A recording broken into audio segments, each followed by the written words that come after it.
भोला सब दुख काटो।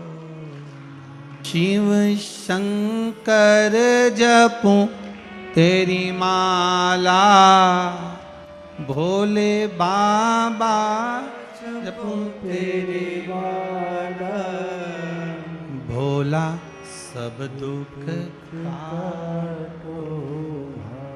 कि बहुत तकलीफ है और नहीं हो रहा काम, बहुत दिनों से लगे हो, नहीं हो रहा, हरा मूंग ले जाओ।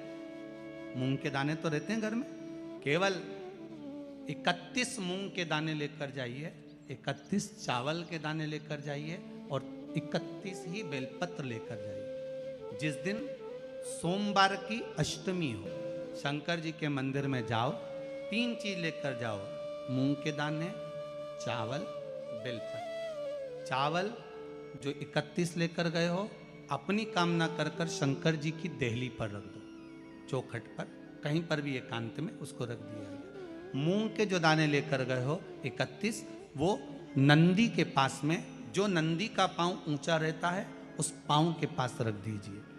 और जो 31 बेलपत्र लेकर गए हो, वो 31 बेलपत्र अशोक सुंदरी वाली जो जगह है, आपको पहले बताया है कथा में, अशोक सुंदरी जी का स्थान जहां से पानी नीचे गिरता है।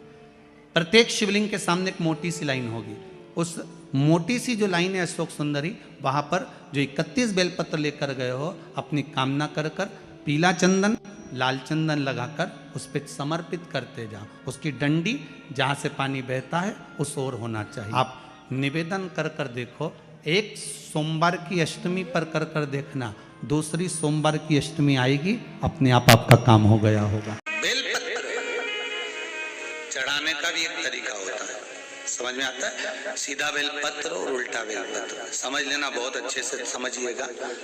शिव जी के सम्मुख में शंकर भगवान के शिवलिंग पर जब बेलपत्र चढ़ता है तो बेलपत्र का जो सीधा भाग होता है वो शिव जी के शिवलिंग पर होना चाहिए, उल्टा भाग ऊपर होना चाहिए। जब नंदीश्वर को बेलपत्र चढ़ाते हो, नंदी जो बाहर होता है उसको बेलपत्र चढ़ाते हो, तो नंदी को 2 जगह बेलपत्र चढ़ती है, आपको ध्यान में होगा। पहली बेलपत्र नंदी को जब चढ़ती है तो नंदी के सामने चढ़ती है, तो उसका बेलपत्री का जो डंडी का मुख है वो नंदी की ओर होता है और बेलपत्री की पत्ती का मुख शंकर जी की ओर होता है। समझ में आ रहा है सबको? डंडी का मुख, जैसे नंदी ऐसे बैठा है तो डंडी का मुख नंदी की ओर होगा, पत्ती का मुख शिव के, और ये सीधी की सीधी नंदी के सामने नीचे रखा जाती है, नंदी के सामने।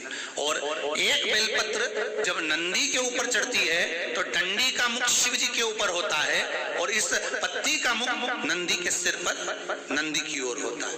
ये दोनों में बहुत अंतर है महाराज। जैसे कोई बच्चा कोई कंपटीशन एग्जाम के लिए जा रहा हो या कोई परीक्षा देने के लिए जा रहा हो और पढ़ाई करे, स्मरण करे, तैयारी करे, वो अपनी जगह पर है। और ऐसा नहीं होता कि बच्चे पढ़ते नहीं है या तैयारी नहीं करते हैं, इसके बाद भी अगर उनका इंटरव्यू में पास नहीं होते या एग्जाम में पास नहीं होते तो उसके लिए ये दोनों बेलपत्री बड़ी काम करती है। बहुत ध्यान देना, जो नंदी के सामने बेलपत्र रखकर जाना, शिव जी के सम्मुख में बेलपत्र रखकर जाना, मतलब नंदी के सम्मुख में जब रखाएगी तो डंडी, जम के बोलिए, कहाँ होना चाहिए? नंदी की ओर।